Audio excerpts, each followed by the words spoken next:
పటిక బెల్లం. కొత్తగా ఉద్యోగం మీద ఆ ఊరు వచ్చిన అచ్యుతం అద్దె ఇంట్లో దిగాడు. అతను రోజు కచేరీకి వెళ్ళి వచ్చే దారిలో ఒక చిన్న పెంకుటిల్లు ఉన్నది. ఆ ఇంట్లో ఒక 50 ఏళ్ల ఆవిడ నివసిస్తూ ఉండేది. ఆమె తన ఇంటి అరుగు మీద కూర్చుని పొద్దున్న పూట సాయంత్రం పూట అచ్యుతం కచేరీకి వెళ్తున్నప్పుడు తిరిగి వస్తున్నప్పుడు అతనికేసి అభిమానంగా చూస్తూ ఉండేది. ఒకరోజు సాయంత్రం ఆవిడ గుడి నుంచి వస్తూ అచ్యుతానికి కనబడి, నాయనా, ఇది పటిక బెల్లం, దేవుడి ప్రసాదం, కళ్ళకద్దుకుని తిను అంటూ పటిక బెల్లం ముక్క ఒకటి అచ్యుతం చేతిలో పెట్టింది. అచ్యుతం ఆ పటిక బెల్లాన్ని నోట్లో వేసుకున్నాడు. ఆ తర్వాత ఇద్దరూ కబుర్లు చెప్పుకుంటూ నడక సాగించారు. ఆమె అచ్యుతంతో, నిన్ను చూస్తుంటే మా తమ్ముడు చూస్తున్నట్టే ఉంటుంది.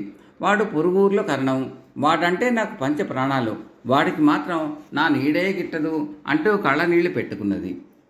ఆమె తన గోడు చెప్పుకున్నది. ఆవిడ పేరు అచ్చాయమ్మ. భర్త పోయి 5 ఏళ్లు దాటింది. పిల్లలు లేరు. ఒక్క తమ్ముడు మాత్రం ఉన్నాడు. భర్త పోయాక తమ్ముడి ఇంట గాడిద చాకరీ చేసింది. అయితే తమ్ముడు భార్య ఆమెను హీనంగా చూడటమే కాక భర్తతో లేనిపోని చాడీలు చెప్పేది.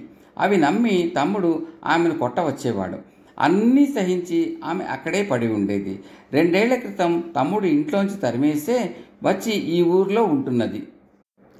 అచ్చాయమ్మ అచ్యుతానికి తన గురించి అంతా చెప్పి, నాయనా, ఈ ఒంటరి బతుకు మీద రోత పుడుతున్నది.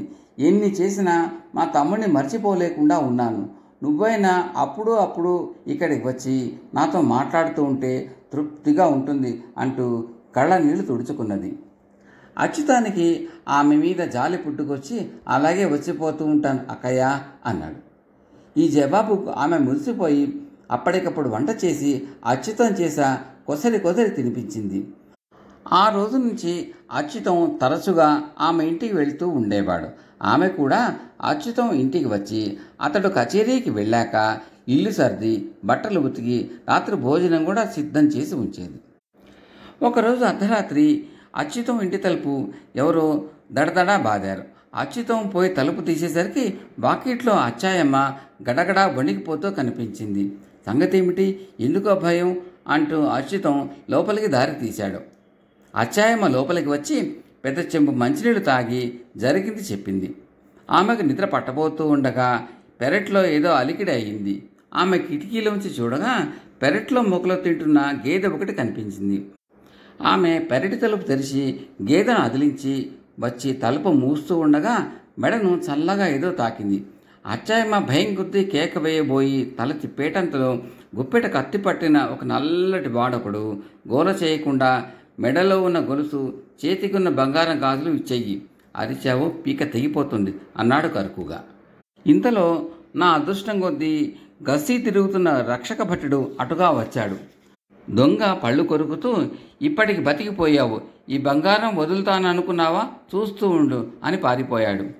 భయంతో ప్రాణాలు కడబట్టగా అచ్చాయమ్మ ఏం చేయాలో తోచక ఆ రక్షక భటుడికి కాస్త వెనగ్గా నడుస్తూ అచ్యుతం ఇంటికి వచ్చేసింది.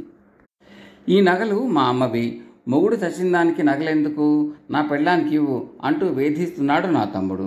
నాకున్న ఆస్తి అంతా ఈ నగలే.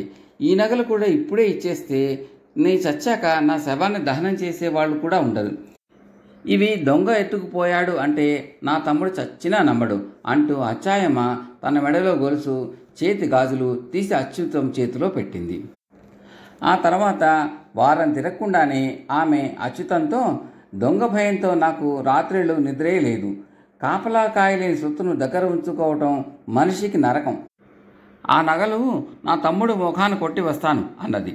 అచ్యుతం ఆమెకు నగలు ఇచ్చేద్దామని పెట్టెల్లో చూస్తే నగలు లేవు. బట్టలన్నీ తీసి దులిపి చూసినా ప్రయోజనం లేకపోయింది.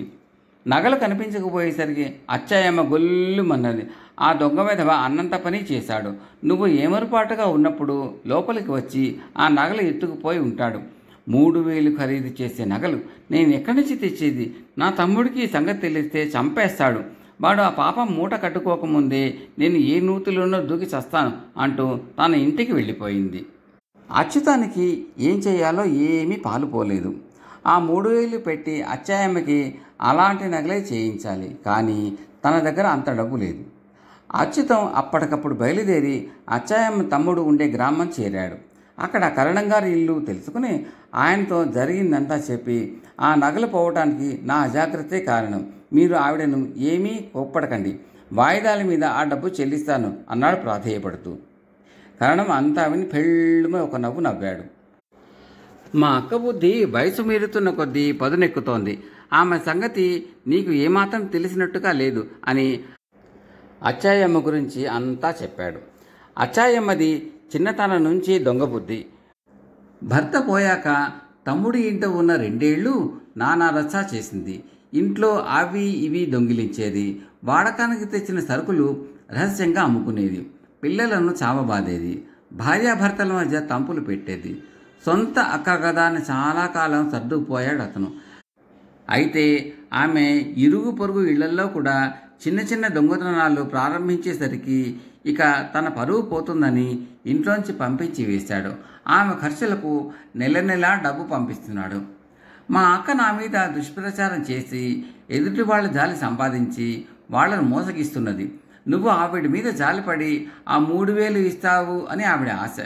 ఇంట్లో మనిషిగా ఉంటున్నది గనక ఆ నగల పెట్టెలోంచి ఆవిడే తీసుకుని ఉంటుంది. నిజానికి మా అక్క దగ్గర బంగారు నగలు అంటూ ఏవీ లేవు, అవి గిల్టువై ఉండాలి, నువ్వు ఇలా చెయ్యి అంటూ అచ్చాయమ్మ తమ్ముడు అచ్యుతానికి ఏం చేయాలో రహస్యంగా చెప్పాడు. అచ్యుతం ఇంటికి తిరిగి రాగానే అచ్చాయమ్మ ఆత్రంగా నగలు దొరికాయా అని అడిగింది. నేను మీ తమ్ముడి ఊరు వెళ్ళి వస్తున్నాను, మీకు ఇంకేం భయం లేదు, నగల ఖరీదు 5,000 అని మీ తమ్ముడు వాదించాడు, చేసేది లేక 5,000 ఇచ్చి వస్తున్నాను అన్నాడు అచ్యుతం. అచ్చాయమ్మ తెల్లబోయి మారు మాట్లాడకుండా ఇంటికి వెళ్ళిపోయింది. ఆ మరునాడు ఆమె చీకటితోనే బయలుదేరి తమ్ముడు ఉండే ఊరుకు వెళ్ళి వాకిట్లో అతను కనిపించగానే, ఎరా పాపిష్టి విధవ, ఆ గిల్టు నగల ఖరీదు 5,000, నాకు రావాల్సిన డబ్బు మధ్యలో నువ్వు గద్దలా తన్నుకుపోతావా, ఆ 5,000 వెంటనే కక్కు, నేను అసలే మంచిదాన్ని కూడా కాదు అన్నది కోపంగా.